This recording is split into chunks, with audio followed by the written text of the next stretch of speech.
Wait till you hear what a former NYPD police chief had to say about open investigations into Pop Smoke and gang connections. Remember those really weird federal charges that came up on Pop right before he died?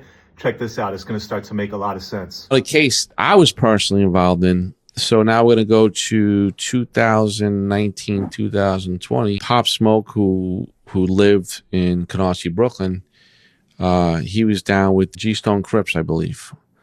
I think it was the G-Stones from Canarsie, big crew. And again, same situation. He's the up and coming star, if you will.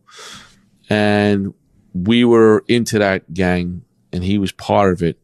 But we didn't have much on Pop. But what Pop did was he had stole a Rolls Royce from, I think it was L.A., and brought it back to Canarsie, and we made an arrest that. We tried to leverage that. As we were cultivating this whole gang case, I believe he got murdered in a home invasion in L.A. You heard what he said? First off, he said Pop stole a car. Pop was never found guilty, so you got to use the word allegedly or you could get sued for defamation.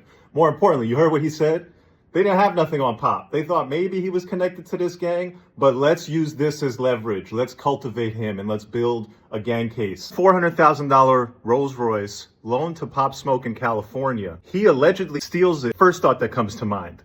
Why would a rapper with every brand and label throwing millions in the world at his feet steal a car that was loaned to him? It would be way too obvious. Second, why would the feds get involved in a stolen car case? That's always a state matter. And then there's all the other details around this incident. A verbal agreement? Who loans a car on a verbal agreement? Reportedly, the owner of the car didn't even want any money from Pop. He wanted VIP backstage access. So this story of Pop stealing a car never really kind of added up. Then you hear John Chell tell you what's really going on.